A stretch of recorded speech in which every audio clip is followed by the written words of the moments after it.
Nous sommes dans une série de vidéos faites en 2013 pour lire le livre de la Genèse et pour pouvoir confronter, je dirais, le texte biblique avec la science et la philosophie réaliste.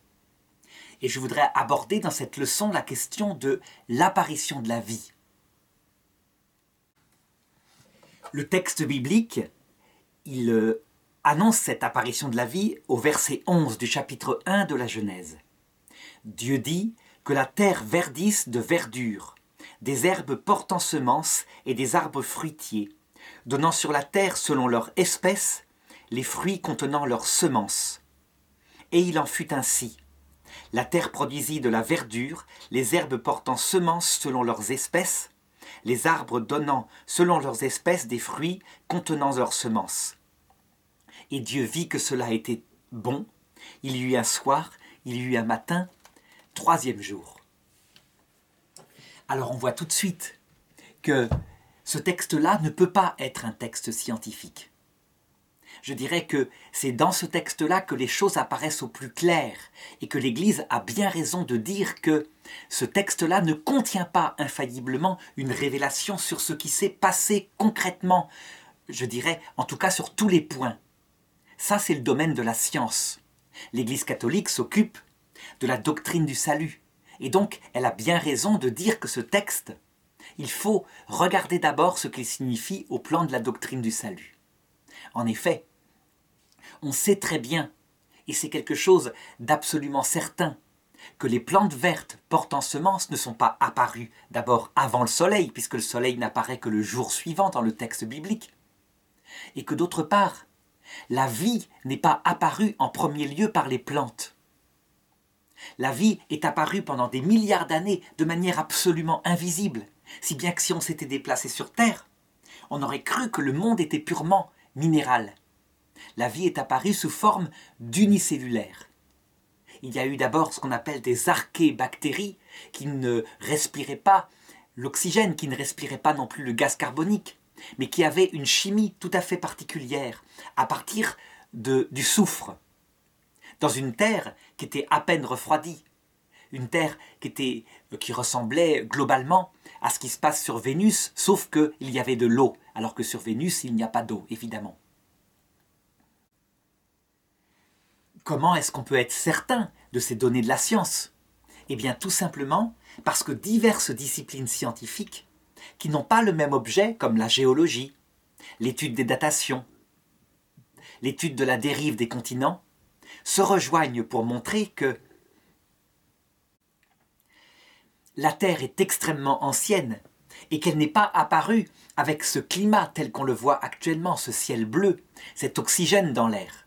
La Terre était une boule de feu, une boule de lave, et donc l'atmosphère primitive de la Terre n'est pas une atmosphère comme maintenant. Elle est faite évidemment d'émanations de la Terre, donc de gaz soufré. Et cette terre était un enfer au point de départ. C'est dans cette terre, irrespirable pour nous à l'heure actuelle, que sont apparus les premiers vivants, qui sont des microbes et dont on retrouve les traces, ne serait-ce que par les dépôts qu'ils ont laissés, des dépôts de soufre qui visiblement sont dus au mécanisme, au métabolisme des premiers vivants qui sont apparus sur Terre. Il faut remarquer que ces premiers vivants, probablement, existent encore. On les retrouve au fond des abysses, dans ce qu'on appelle auprès des cheminées qui fument, des fumeurs noirs, qui se trouvent au fond de la mer, et où toute une vie se développe, une vie extraordinaire, autour de la chimie du soufre, justement. Alors par contre, ce texte biblique, au plan de la doctrine du salut, au plan de l'action de Dieu, il révèle certaines choses. Il indique que l'ordre de cette création, la structure des choses nouvelles qui apparaissent a impliqué l'intervention de Dieu. Et la théologie précise que cette intervention de Dieu, elle n'est pas de l'ordre de la création au sens strict du terme. La création, c'est ce qui se passe au tout début, lorsque Dieu sort des choses du néant. Et elle porte sur trois objets. La matière première, lorsqu'elle est apparue, donc l'énergie primitive qui a donné notre univers. Deuxièmement, les esprits angéliques. Et troisièmement, jusqu'à maintenant, l'âme des êtres humains, à chaque fois qu'ils sont conçus, leur âme est créée par Dieu à partir de rien. Par contre, tout le récit biblique qui ne parle pas de ces trois choses-là, eh bien la théologie précisera qu'elle décrit l'organisation d'une matière préexistante. Ce n'est donc pas de la création à partir de rien, puisqu'il existe déjà de la matière. Et cette matière, elle est structurée intelligemment par l'action de Dieu comme organisateur. Cette distinction est importante à faire. Elle date de saint Thomas d'Aquin, et même sans doute du peuple juif, bien avant. Elle signifie qu'il y a des choses qui impliquent la toute-puissance créatrice. Parce que rien ne leur est présupposé, quelqu'un parle et cela est. Et puis il y a des choses qui sont de l'ordre de l'organisation de cette matière créée. Il y a d'abord l'organisation de la matière avec ses constantes, c'est ce qu'on a vu dans la leçon précédente. Et puis là, il s'agit de l'organisation du premier vivant, du premier microbe, du premier unicellulaire qui est apparu sur Terre. C'est une organisation qui est un saut radical de perfectionnement par rapport à la matière qui n'est pas vivante, au monde qui est purement de la chimie minérale, on pourrait dire. La question est de savoir si cette organisation nouvelle peut se faire toute seule. Ça veut dire si le monde non vivant peut donner tout seul le monde vivant, ou si il faut une intervention organisatrice. Eh bien, je dirais que sur ce point précis, l'Église catholique, dans ses dogmes, ne veut pas se prononcer. Pourquoi ? Parce qu'elle aurait peut-être un discours à faire, mais qu'elle dit « ça ne concerne pas directement la doctrine du salut de l'homme ». Que la vie puisse apparaître toute seule à partir d'une matière non vivante préexistante ou pas, c'est à la science et à la philosophie réaliste, ça veut dire à l'intelligence humaine par ses forces naturelles. Ce n'est pas à la révélation de Dieu qui, lui, s'intéresse au salut d'en parler. Et donc l'Église s'abstient de donner un discours, du moins un discours dogmatique, ça veut dire de définir comme une vérité certaine les choses. Elle laisse à la réflexion des philosophes et des scientifiques le soin de se prononcer. C'est une décision sage. L'Église se contente de son domaine spécifique d'expertise, aidé par l'Esprit Saint. Et ça n'empêche pas que les hommes d'Église, qui sont aussi des philosophes, qui peuvent être des scientifiques, ont un avis là-dessus. Il y a eu par exemple Teilhard de Chardin, un prêtre des années 50, un jésuite, qui lui croyait dans la doctrine de l'évolution, plutôt dans la pensée de l'évolution. Depuis le tout début, ça veut dire depuis la matière qui se structure avec ses lois naturelles, en passant par l'apparition de la vie, en passant par l'évolution, l'apparition des organes radicalement nouveaux, et jusqu'à l'esprit de l'homme. Il allait jusqu'à dire que le Christ lui-même mettait un terme, un achèvement ultime à l'évolution, quand Dieu s'unissait à sa création en se faisant homme. Eh bien l'Église l'a laissé sans problème parler de tout, sauf de deux points. À savoir que l'esprit humain, dit l'Église, ne peut pas procéder par une évolution de la matière. Il est fait d'autre chose, il est créé directement par Dieu. Et d'autre part, l'incarnation du Christ n'est pas pour achever la perfection de l'univers. Certes, elle achève la perfection de l'univers, mais son but premier en s'incarnant le Christ, c'est de sauver l'homme, de révéler son amour. Donc c'est un autre projet que ce projet d'évolution tel que le décrit Teilhard de Chardin.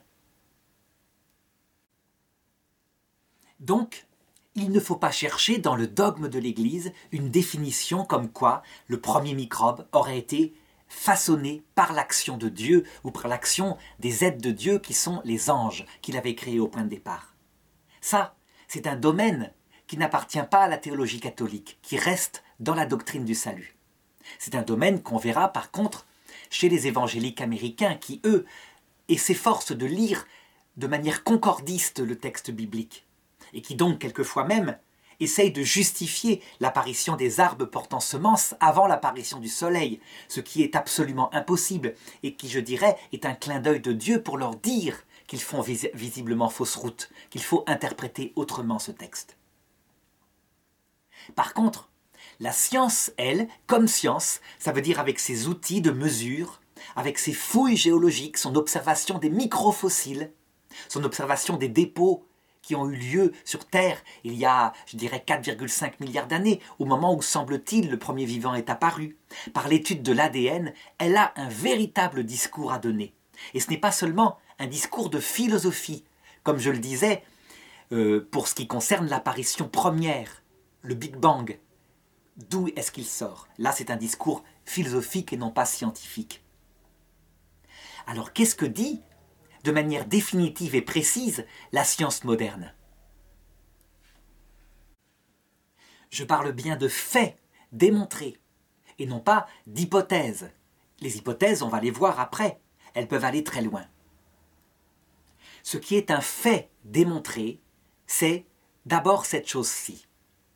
Dans certaines circonstances particulières, le monde qui n'est pas vivant, donc le monde fait de molécules qui eux-mêmes sont composées d'atomes, par exemple, le méthane, CH4, est composé de 5 atomes, à savoir un carbone et 4 hydrogènes. Le gaz carbonique, CO2, est composé d'un atome de carbone et de 2 atomes d'hydrogène avec des lois que définissent la chimie. Eh bien, cette chimie non vivante, peut produire des briques qui, de fait, sont utilisées par la vie pour se structurer. Les expériences d'un scientifique appelé Stanley Miller dans les années 50 ont manifesté qu'en donnant un milieu particulier, un milieu qui ressemble effectivement à ce qu'a pu se passer sur Terre au niveau pression, température, au tout début, avant que la vie n'apparaisse, eh bien ce milieu peut donner spontanément ce qu'on appelle des bases azotées. Les bases azotées, ce sont des molécules autour d'un carbone, autour de plusieurs carbones, qui structurent la molécule géante qui donne l'ADN et donc qui programme la fabrication des protéines qui elles-mêmes font fonctionner la vie, toute vie qui apparaît sur Terre, aussi bien la vie des microbes que la vie des hommes. Donc dans son expérience, Stanley Miller avait constaté l'apparition de plusieurs de ces bases azotées, la guanine, la cytosine, la thymine, l'adénine, pas toutes, une des 4 n'était pas apparue. Mais en tout cas, spontanément, elles étaient apparues. D'autre part, on retrouve ces bases azotées dans la neige sale qui compose les comètes, si bien que certains scientifiques ont dit que ces bases de la vie avaient pu être communiquées d'une source extraterrestre, à savoir les comètes. Cette expérience de Stanley Miller pouvant être refaite, eh bien, elle est véritablement d'ordre scientifique, au sens propre. La science, ça veut dire une expérimentation, une connaissance réaliste autour de mesures mathématiques, autour d'analyses chimiques, etc.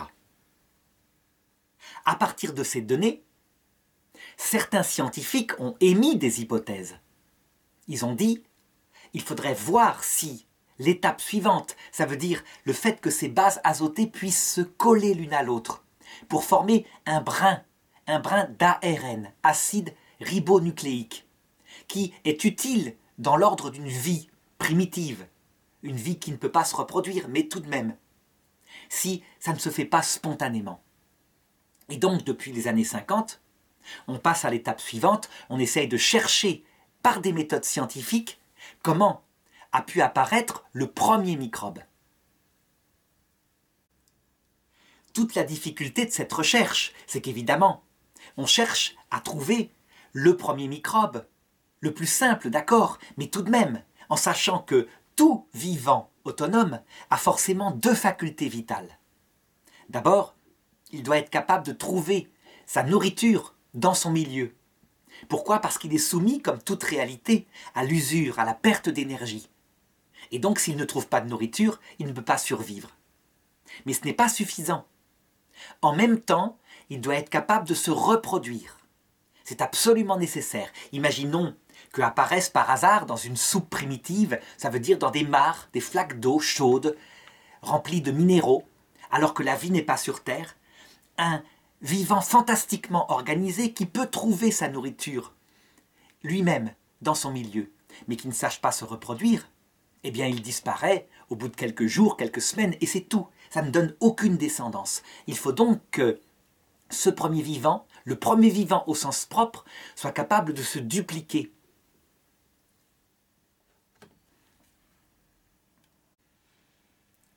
Alors dans ce domaine-là, il faut le reconnaître, il faut que les scientifiques l'avouent, nous ne sommes jamais allés plus loin que l'expérience de Stanley Miller. Ça veut dire que, pour le moment, dans toutes les expériences qui ont été entreprises, jamais, par des simples lois du hasard et de manière spontanée, des bases azotées se sont agencées entre elles pour former ne serait-ce que le début de quelque chose qui ressemblerait à un simple ARN. Alors un ADN, ça veut dire acide désoxyribonucléique, la fameuse double hélice qui est pour les vivants perfectionnés. N'en parlons pas. Rien n'apparaît. Pour le moment, on peut dire que l'ADN et l'ARN n'apparaissent et ne se dupliquent qu'à l'intérieur d'un vivant, ou alors dans une chimie précise, organisée. Ça veut dire lorsque des hommes, des scientifiques avec le génie génétique, collent bout à bout des bouts d'ADN. On dit que dans les années 2013, un premier vivant aurait été structuré directement, sans aucun apport, à partir du monde non vivant, à partir de bases azotées. C'est possible. Il est fort probable que l'homme pourra le faire, et l'a peut-être déjà fait. Simplement, c'est l'homme qui le fait avec son intelligence. Il faut qu'il y travaille. Il faut qu'il utilise des mécanismes chimiques pour coller ces bouts d'ADN. Spontanément, jamais ils ne se collent ensemble. Alors évidemment, en plus, il faut ajouter à cela que l'homme le fait à partir de l'ADN de vivants connus. Il se sert de ces programmes et il les reproduit. Le problème, évidemment, c'est qu'il faut arriver à trouver comment le premier vivant aurait pu apparaître sans qu'il y ait un dessein intelligent comme cela, le dessein intelligent d'êtres humains qui veulent structurer la vie. Et c'est là que, il faut le reconnaître, tous les savants qui disent à la télévision « ça s'est fait spontanément, c'est évident, c'est acquis, ce n'est plus une hypothèse », ils sortent en fait de la science puisqu'ils n'ont aucune donnée expérimentale. Et ils sont en réalité dans une discipline qui s'appelle de la philosophie. En l'occurrence ici, c'est une conviction qu'ils ont, une conviction de foi matérialiste que, avec beaucoup de temps, avec, je dirais, des probabilités, la vie peut apparaître absolument miraculeusement, évidemment, parce que c'est très très faible comme probabilité, mais qu'elle peut apparaître par hasard. Et donc, puisqu'il se situe en philosophie et non plus en science, eh bien je dirais que la philosophie a tout à fait le droit, mais cette fois de manière réaliste, de regarder ce qu'il en est et de se demander s'il est possible que la vie puisse apparaître tout seul, par hasard, sans aucune intervention d'une quelconque intelligence, à partir du monde non vivant. Eh bien je dirais que, en réalisme absolu, il y a deux obstacles qui semblent infranchissables. Je dis bien qui semblent, parce que je vais les présenter et c'est à chacun de faire son jugement. Le premier obstacle, c'est donc l'organisation extrêmement ordonnée, précise du premier vivant. Dès son apparition, il faut donc qu'il soit capable de se nourrir, de se reproduire. Et cela, on le sait actuellement, c'est porté par une programmation sur l'ADN. Donc si je fais une analogie, je pourrais dire ceci. Globalement, un vivant, aussi primitif soit-il, qui n'aurait que ces deux fonctions-là, donc j'évacue de lui tout ce qui est la protection antivirus, parce qu'évidemment, quand il y a de la vie, il y a des attaques extérieures. Ne gardons que les deux facultés, nutrition, reproduction. Eh bien ce premier vivant, il implique un texte qui programme ses fonctions vitales, qui programme les protéines qui vont elles-mêmes être actives dans son fonctionnement. Eh bien, c'est quelque chose d'extrêmement complexe. On peut dire que c'est un texte qui fait au minimum, je dirais, 100 millions de bases azotées. Ça veut dire 100 millions de caractères précisément agencés pour structurer tout cela. Et comme ce texte, il est fondamental, il porte sur des fonctions premières, la moindre erreur a des conséquences terribles. Je ne dis pas par là qu'une seule programmation est possible, plusieurs sont sans doute possibles, mais une erreur, un peu comme dans la programmation du démarrage d'un ordinateur, une erreur de point-virgule et ça ne fonctionne plus. Et dans ce cas-là, le vivant ne peut pas vivre. Toute la question et le premier obstacle, c'est donc une question de probabilité. Comment, dans des sous-primitives, des milliards de petites mares, des centaines de milliards de petites mares sur Terre, une Terre non vivante, comment aurait pu, par un simple calcul de probabilité, apparaître un vivant comme ça qui fonctionne? C'est une objection qui est donnée par des personnes qui s'opposent à la théorie de la sous-primitive et il faut tout de même la regarder de manière objective. Prenons une simple phrase comme « je pense donc je suis ». C'est une phrase qui, en français, utilise à peu près 20 caractères. Je me rappelle que lors d'une formation, justement, sur l'évolution, où un scientifique disait, pour se moquer des objections que je donne maintenant, il disait « Prenons cette simple phrase, c'est l'objection que donnent ceux qui s'y opposent. Est-ce qu'elle peut apparaître par hasard sur un ordinateur ?» Donc imaginons un logiciel d'ordinateur qui tire au hasard, à chaque seconde, 20 lettres et qui fasse des milliards et des milliards d'essais chaque seconde. Est-ce qu'il pourrait un jour tomber par hasard sur la phrase « je pense donc je suis » ? Et donc, ce scientifique disait « effectivement, si on fait un calcul de probabilité, pour qu'il tombe d'abord sur la lettre J, il y a une chance sur à peu près 64 en comptant tous les caractères qui sont dans un ordinateur. Il y a les points-virgules, les deux points, il y a 1, 2, 3, 4, 5, 6, 7, 8, 9, 10, il y a les lettres, etc. Pour qu'apparaisse ensuite par hasard le E, il y a une chance sur 64, donc ça fait déjà une chance sur 64 au carré. Mais il disait bien que pour le moment c'est possible, ça se réalisera, et il avait bien raison. Pour qu'apparaisse « je pense donc je suis », c'est donc une chance sur 64 à la puissance 20. Et il disait, effectivement, on est dans des chiffres gigantesques. Mais il suffit, disait-il, de donner à l'ordinateur la phrase au point de départ. Et alors toutes les conditions changent. Puisqu'il l'a au point de départ, dès qu'il tombe sur le J, il le garde. Ensuite il tombe sur le E, il le garde. Il tombe sur l'espace qui suit, il le garde. Et donc en 1/1000e de seconde, je pense donc je suis va apparaître. Et donc il était très content de lui parce qu'il avait démontré que tout était une question de critères. Et que donc la négation de la possibilité qu'apparaisse par hasard, je pense donc je suis, était contrée. Et je me rappelle avoir levé la main et lui avoir dit « Monsieur, vous venez de démontrer le dessin intelligent. » Mais en effet, si vous donnez à votre ordinateur de manière intelligente la phrase qu'il doit trouver après, si vous le programmez, il va la trouver. Le problème pour l'apparition de la vie, c'est qu'il faut qu'il la trouve seul. Que les lois de la sous-primitive sont des lois absolument aveugles puisqu'elles nient l'existence même d'une intelligence qu'aurait pu organiser la vie. Donc ça avait été source de grands débats, évidemment. Et dans sa conviction, ce savant qui en fait était un philosophe matérialiste athée, restait sur sa conviction. Il ne pouvait pas y avoir de dessin intelligent puisque c'est forcément sectaire. Et je lui disais, en fait, nous sommes deux philosophes qui discutons. Nous ne sommes pas d'un côté un théologien créationniste et de l'autre côté un scientifique. Non, ni l'un ni l'autre ne se situe en science puisqu'on discute de choses dont on n'a absolument aucune donnée en science, si ce n'est un calcul de probabilité. Donc c'était très difficile d'arriver à ce qu'ils comprennent la précision épistémologique qu'il fallait avoir.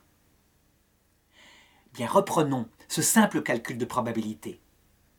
30 caractères, je pense donc je suis. Peut-être qu'en faisant tourner des ordinateurs sur 1000 ans, sur 10 000 ans, à raison de 100 milliards d'essais par seconde, on finirait peut-être par l'avoir. Un peu comme on gagne au loto. Quoique, certains statisticiens disaient que dans le réel, on a déjà un chiffre si gigantesque qu'on dépasse la possibilité du réel.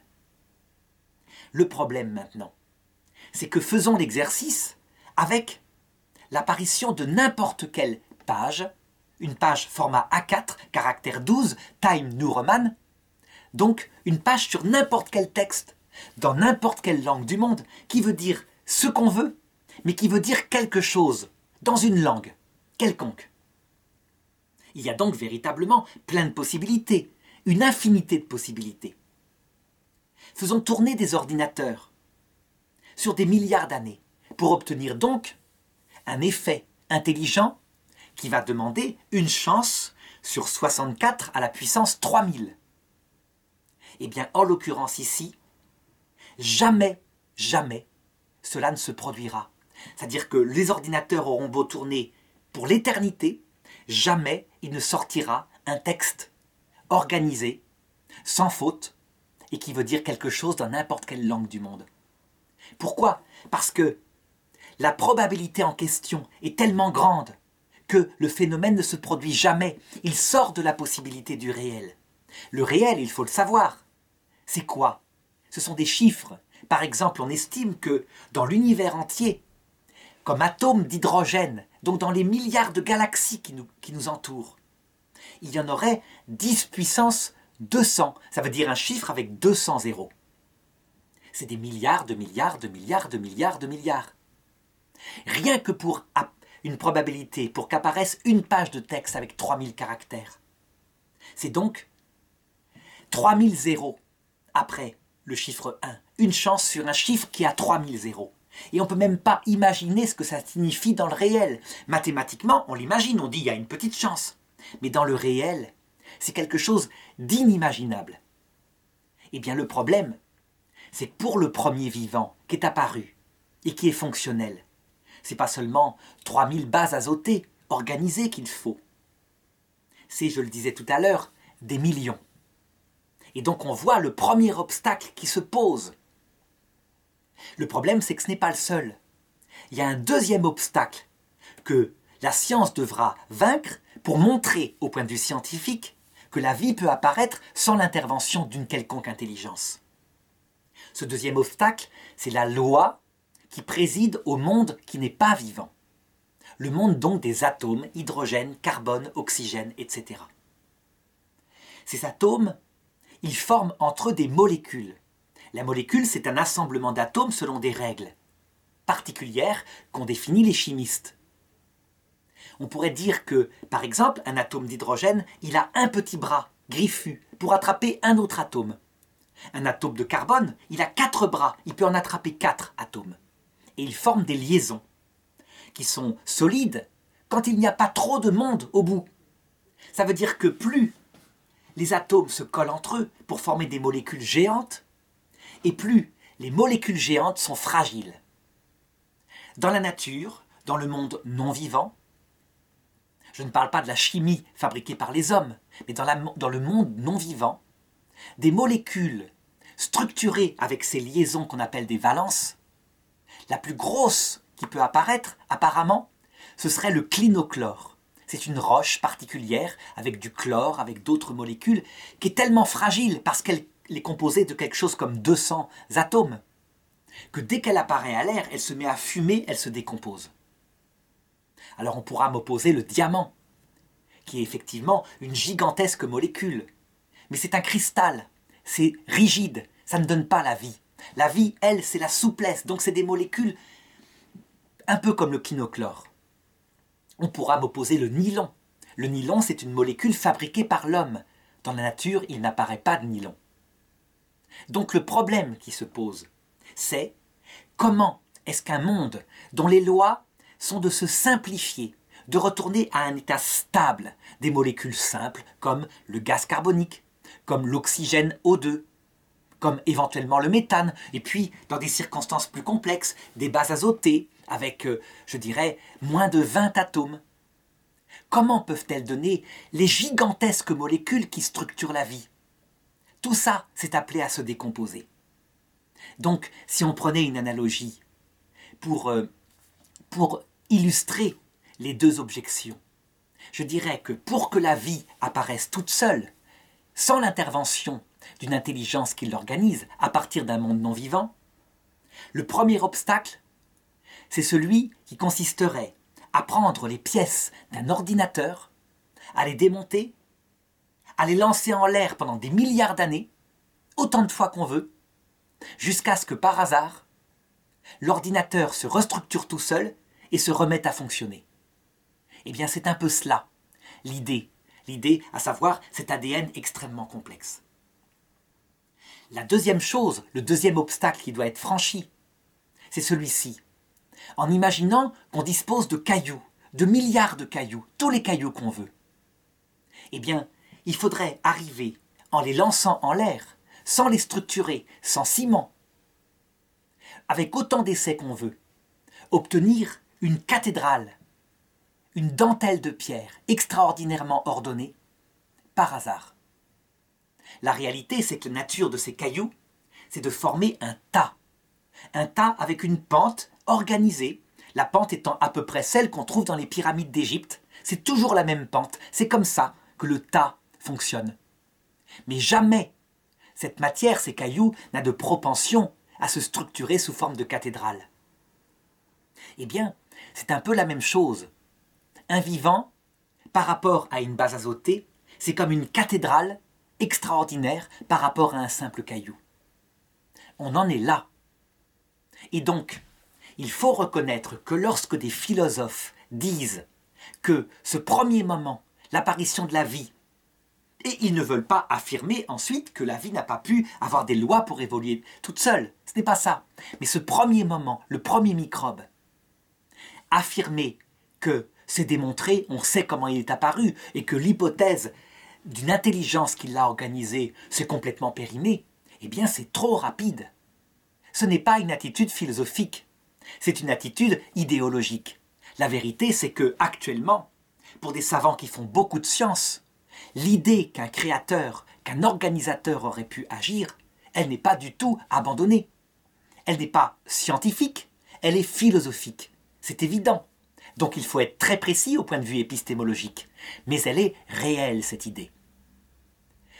Pour le moment, en ce qui me concerne moi, mon opinion, c'est que on pourra faire ce qu'on veut, on pourra agir comme on veut. Les deux obstacles que je viens d'indiquer me paraissent infranchissables. Véritablement. C'est trop complexe. Je dirais même que, en prenant un simple exemple, par exemple cette petite télécommande, qui est pourtant hyper simple par rapport à un vivant, par rapport à un microbe, on saurait dire avec une certitude absolue qu'il y a une intelligence qui l'a pensée. Quelle est ma conviction personnelle par rapport à cette question? Est-ce qu'on pourra un jour en science montrer que un vivant peut apparaître tout seul, par hasard, par des lois, je dirais, de la soupe primitive, et sans l'intervention d'une intelligence organisatrice? Eh bien, je dirais que plus je regarde les lois de la matière, plus je regarde ces chiffres, ces probabilités, et plus ma conviction est absolue, sans aucune hésitation. Je dirais qu'il n'y a aucun risque à ce que la vie puisse apparaître sans l'intervention d'une intelligence organisatrice. J'irais même jusqu'à dire que, en réalité, ce verset de saint Paul qui dit « La présence du Créateur est manifeste à celui qui regarde sa création », c'est dans l'Épître aux Romains. Eh bien, je dirais que ce verset, il est de plus en plus évident au fur et à mesure que la science avance.